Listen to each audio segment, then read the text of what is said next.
Muy bien, hermanos, qué grato estar juntos en este momento para escuchar también la palabra del Señor.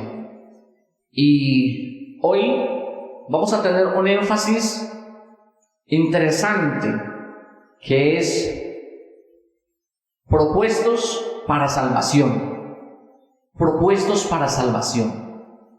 Desde el principio de la creación, Dios conoce nuestras debilidades y quiénes somos. Y por eso Él hace esa fuerza, no decimos física, pero sí espiritual, para que todos lleguemos al conocimiento de su verdad. Y empieza un término aquí, que cuando los tradujeron lo colocaron predestinado, pero yo más que predestinado diría propuesto, para ser salvos. En el proyecto del Señor no está el concepto de condenación, está el concepto de salvación. Porque si yo todo el tiempo pienso en que soy un condenado, que no tengo opción de salvación, entonces en vano es la cruz de Cristo.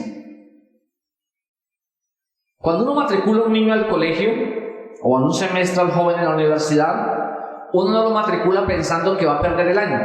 Ahí lo matriculé para que pierda el año, así le decimos al niño o a la niña. Ahí lo matriculé para que pierda el año, así le decimos. Yo no creo que le digamos eso. O en la universidad, ahí le pagué otro semestre para que lo pierda yo. ¿Así le decimos?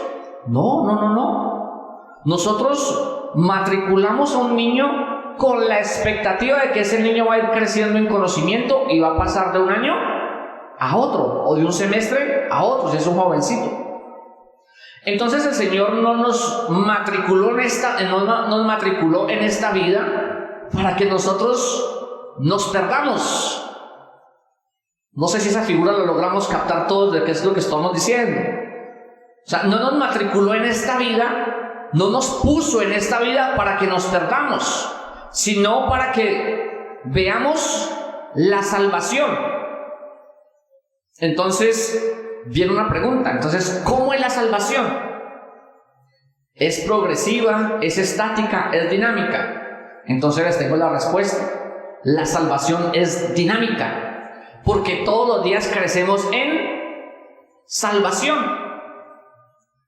Y voy a usar la figura que utilizó Nora esta semana, Nora Ordóñez, y la expuse también el miércoles, que estaban todos los 24 ancianos, que estaban todos los del reino allí, ángeles, arcángeles, querubines, serafines, y todos los que terminan en ines, estaban todos allí. Y entonces llegó una persona, y llegó ¿y usted quién es? ¿Usted a qué iglesia va? A usted no lo conocemos. ¿Cuándo hizo decisión de fe? Entonces dice, yo no iba a ninguna iglesia, no iba a ninguna, ni hice decisión de fe ni nada. Lo único que recuerdo es que estaba colgado en una cruz y él me dijo, el que estaba conmigo, me dijo, hoy estarás conmigo en el paraíso. Desde hoy estarás conmigo en el paraíso y aquí estoy. Entonces, así es la salvación.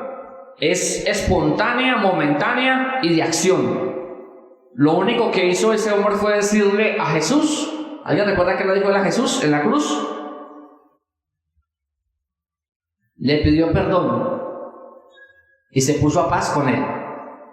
Y es lo que usted y yo hacemos todos los días: pedir perdón y ponernos en paz con él. Entonces la gente a la que estamos evangelizando nosotros, a veces le colocamos todo. Vea, hay que venir vestido así, hable así, camine así, mire así, y resulta que no es así. Solamente es estar dispuesto de corazón, tener a Cristo como el centro de nuestra vida. ¿Cuántos creen que es así de sencillo la salvación? Es así de sencillo. Pero es progresiva, porque a medida que usted va en esa relación con el Señor, va haciéndose cada día más responsable de permanecer en ella. Y por eso es que en Hebreos dice que cuidemos la salvación. No porque se vaya a perder en un momento determinado, no es el proyecto, no es esa la intención del texto, sino para que permanezcamos firmes y fieles en lo que hemos creído. Entonces, por eso estamos en el proyecto de Dios, estamos en la propuesta de Dios para salvación. Pero luego dice en el versículo 7, en quien tenemos redención por su sangre y el perdón de pecados. Qué hermoso es, ¿no? Eso lo predicamos hace 20 días y lo enfatizamos. Pero aquí vuelve a referenciarlo, en quien tenemos redención por su sangre y perdón de pecados. Qué bonito, mis hermanos. O sea, no andamos nosotros cargando un bulto de pecados a la espalda. Lo que andamos es cargando la gracia de Dios todos los días en nuestras vidas, en nuestros corazones. ¿Cuánto le dan gloria a Dios por eso? Porque es que es así. Hay gente que no, es que mi pecado pasado, cuando yo era, cuando no. Y hay gente que es buena y práctica en recordarle el pasado a uno. Hay gente que es buena y práctica. ¿Usted recuerda cuando tal cosa? ¿Usted recuerda? No, yo ya no recuerdo eso. ¿Recuerdan el énfasis de la campaña? ¿Recuerdan el énfasis? Las cosas viejas pasaron y hoy somos hechos una vida nueva. Entonces yo no puedo andar viviendo en el pasado. Tengo que andar viviendo en el presente, porque Cristo está presente en nosotros. Porque Cristo está vigente en mi corazón. Por eso esas personas que andan recordándonos el pasado no son instrumentos de Dios, son instrumentos de Satanás. Porque nos están haciendo recordar lo que ya nosotros nos arrepentimos, por lo cual ya nosotros no contamos con eso, sino que alguien nos lo recuerda solamente para herir nuestra relación con Dios. Y nosotros nos ponemos un poco tristes y melancólicos porque nos recuerdan el pasado. ¿Saben? El pasado no es tan importante como el presente y el futuro con el Señor. Ya con el Señor el pasado no es tan importante. ¿Me escuchan, mis hermanos? Y la gente le da mucha importancia al pasado. Por eso cuando alguien pasa un testimonio aquí, yo digo, hable del presente, hable del futuro. No cuente tanto la historia del pasado, porque hace más énfasis a las cosas malas que a las cosas buenas. Y no, para mí las cosas buenas son las que yo disfruto hoy con el Señor. Aún con dolor, aún con enfermedad, aún con problemas, aún con angustias, pero no significa que yo estoy en el pasado, estoy en el presente con Cristo. Y entonces el versículo es claro: su redención con su sangre y el perdón de pecados. No hay nada mejor que cuando uno termina de hacer algo y está sudando, va y se baña, y ¿cómo queda uno? Fresquito, nuevecito. Y eso es lo que hace Cristo con nosotros. Sí, pecamos, fallamos, cometimos errores, pero viene la sangre de Cristo y nos lava y nos limpia de toda maldad. Y fuera de eso, quita todas las otras manchas que están allí alrededor. Y por eso cada vez que nos presentamos ante el Señor, Él nos limpia, porque Él es el único que nos permite estar ante la presencia de Dios. Nadie viene al Padre sino por mí. Por eso siempre pasamos y nos presentamos ante Él. Por eso no se deje dañar su día con cosas vanas. No se deje dañar su día perdiendo la paz con el Señor por cosas vanas. Porque en Cristo somos nuevos. Porque en Cristo nos ha restaurado. Esa vasija que estaba quebrada y rota no es tan importante como la nueva que hizo el Señor. Por eso a mí cuando yo leo Jeremías 18 y me habla lo del alfarero, recuerdan que lo hemos predicado también, él llega y dice que se le dañó la vasija cuando estaba trabajando allí haciendo el molde, la destruyó completamente y botó el barro. No, hizo otra vasija como a Él le pareció, y usted la nueva vasija que el Señor ha hecho para alabanza de su gloria. Él la hizo así. Pero cuando uno pasa al versículo 8, mire lo que nos llena el Señor para que no nos dejemos entorpecer la vida de las personas que quieren entorpecer su vida, porque todos tenemos a alguien que nos entorpece la vida, ¿no? Siempre tenemos a alguien cercano que nos entorpece, el vecino, la vecina, el compañero de trabajo, el compañero de estudio. Entonces vea con lo que nos dio, vea con lo que nos mandó, un kit completo, que hizo sobreabundar para con todos vosotros toda la sabiduría. Escuchen, hermanos, e inteligencia. Entonces, ¿cómo vamos a actuar nosotros? Con sabiduría. O sea, no se deje enredar de las cosas pasadas. Con sabiduría. Que alguien te dijo y te dijo y te dijo y te dijo y te dijo, entonces no preste atención, deje eso atrás y usted siga hacia adelante. Y recuérdense que recuerden siempre que cuando una carreta va desocupada, está llena de ruido, pero cuando va llena, es silenciosa. Entonces, cuando una persona tiene tanto ruido es porque no tiene más nada que decir, entonces llena la familia, la casa, llena todo de ruido. Pero cuando está llena del poder del Espíritu de Dios, no se escucha mucho, pero se ve la acción de bendición. Van apuntando esas figuras porque a veces nos toca que usarlas cuando estamos al lado de alguien que nos echa cantaleta todo el día, que todo el día nos marea, nos hace difícil. Vea, ¿usted por qué hizo? ¿Usted por qué dijo eso? ¿Usted por qué caminó hacia allá? Porque todo el tiempo está como allí, vigente. No, Señor, con sabiduría, con inteligencia. Así actúan los hijos de Dios. ¿Usted recuerda que una vez iban a matar a Jesús? Y Jesús pasó por el medio de todos y no fueron capaces de matarlo. ¿Por qué? Porque lo veían con mucha autoridad. Y lo tocamos y, mejor dicho, y eso es lo que quiere el Señor, que nuestras vidas no se toquen con algo diferente, sino con la presencia de Dios. Y quiero ir al versículo 9 y 10, mis hermanos, porque es el proyecto de Dios para que nosotros no vamos a condenación, sino a salvación. Miren lo hermoso de este texto. Dándonos a conocer el misterio de su voluntad. Eso es un tema aquí que repito en la predicación casi cada 8 días. Y no me canso de decirlo. Porque es que aquí no hacemos la voluntad de los hombres. ¿Hacemos la voluntad de quién? De Dios. En mi casa yo no quiero hacer la voluntad de Marco, ni de Gloria, ni de Andrés, ni de los que están alrededor. No. Yo quiero que se haga la voluntad de quién? De Dios. En la empresa no quiero que se haga la voluntad del gerente, del administrador, de nadie de ellos, sino la voluntad también de quién? De Dios. ¿O es que Dios solamente es Dios en la iglesia? ¿O es que Dios solamente es Dios en la familia? No, Él es un Dios en todo y para todo en nosotros.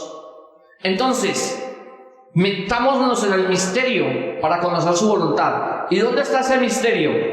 ¿En qué momento encontramos el misterio? Los misterios de Dios. Cuando vamos y le damos un lugar en nuestro corazón para estar todo segundo con Él. Cuando cada segundo Él nos dirige. Cuando cada segundo nos guía. Rompiendo lo que nosotros queremos ser para ser lo que Él quiere ver en nosotros.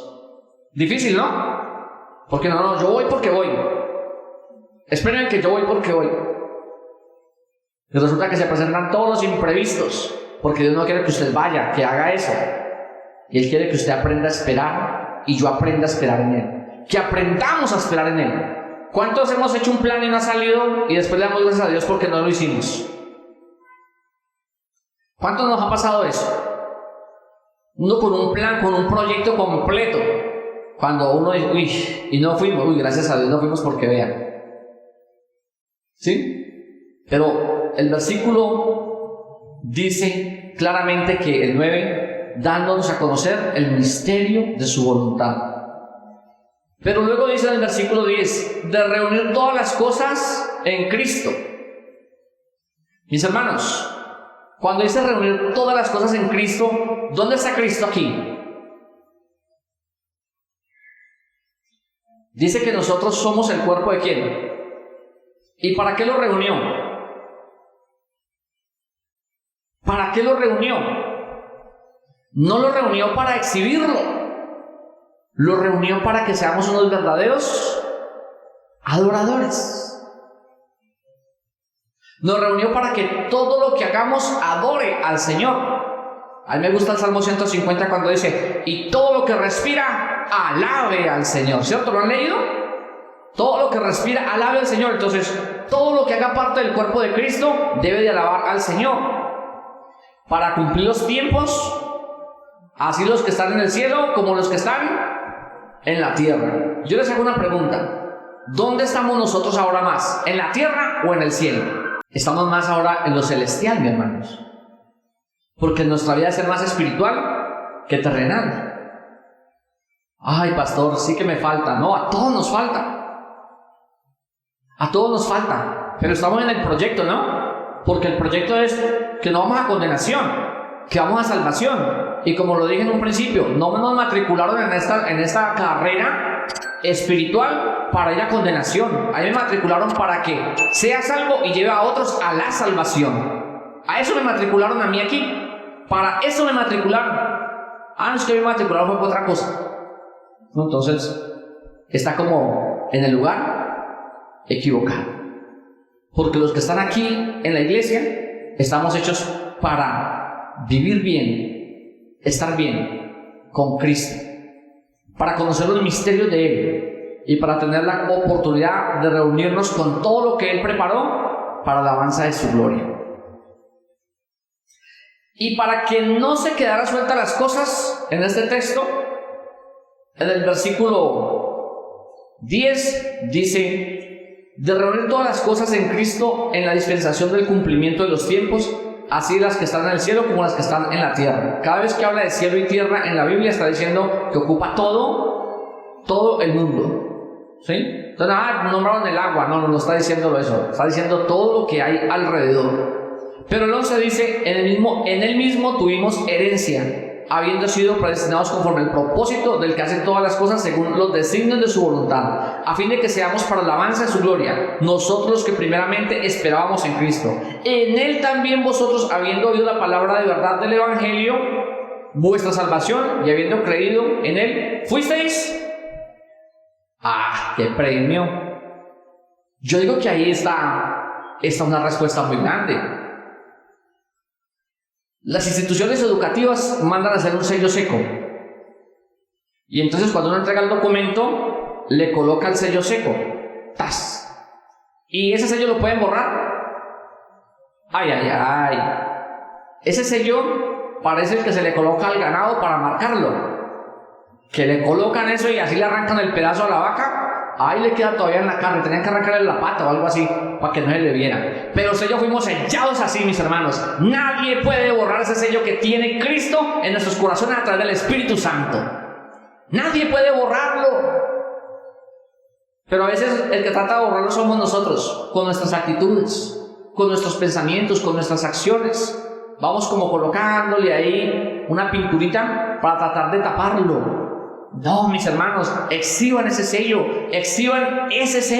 porque el Espíritu Santo nos llamó a nosotros para grandes cosas en su reino. ¿Cómo así que el Espíritu Santo? Claro, porque Él es el que nos produce el querer como el hacer. Él es el que nos corrige. Cuando usted va por un mal camino, y Él inmediatamente le dice: bueno, ¿qué pasó, mi hijo? ¿Se le olvidó de quién es que está sellado? ¿Quién fue el que lo selló a usted? ¿Se le olvidó por qué está sellado usted? Pues porque es escogido, separado, porque eres santo del pueblo de Dios. Y como somos los santos escogidos, separados del pueblo de Dios, tenemos que revelar a ese Cristo donde quiera que estemos. Me gusta mucho el versículo 11, el 13, cuando dice el evangelio de vuestra salvación. No dice el evangelio de Cristo.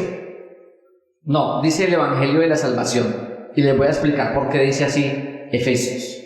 Dice el evangelio de la salvación es porque nosotros que presentamos el evangelio, no presentamos un evangelio nuestro, sino el evangelio ¿de quién? De Cristo. Eso tiene que hacernos a nosotros reflexionar mucho, porque a veces nos exhibimos mucho nosotros y no mostramos ¿a quién? A Cristo. Entonces, este evangelio tiene que ser notorio. Y permítanme cerrar aquí el mensaje diciendo, versículo 14, que es las arras de nuestra herencia, la redención de la posesión adquirida para la alabanza de su gloria. Fuimos adquiridos, y lo expliqué desde un principio. Fuimos adquiridos, fuimos comprados, y lo pagó con el mejor precio, con el precio de su sangre. Así, mis hermanos, que nosotros debemos de tener claro por lo menos unos 5 elementos en este mensaje. El primer elemento que debemos de tener en cuenta es que fuimos hechos para salvación, no para condenación, sino para salvación. Lo segundo es que ya no vivimos en el pasado, vivimos en el presente con Cristo. Vivimos en el presente con Cristo. Mucha gente vive del pasado, ¿no? Y lo que decía, mucha gente no lo recuerda. Lo tercero, expuso para nosotros sus misterios. No hay nada mejor que conocer los secretos del Señor. Los expuso, nos los mostró uno a uno. Lo cuarto es que nos reunió a todos nosotros para que cumplamos su proyecto. En el versículo 2 dice, y reunió todas las cosas en Cristo. Nos reunió a todos nosotros en Cristo para que se cumpla su proyecto. Y lo quinto que debemos de recordar nosotros es que estamos sellados para la alabanza de su gloria. Si usted recuerda estos 5 elementos, vamos a ser fortalecidos todos los días, mis hermanos. Y va a ser inquebrantable el propósito de Dios para nuestras vidas, pero también para nuestra iglesia. Que Dios nos siga bendiciendo de manera especial, mis hermanos.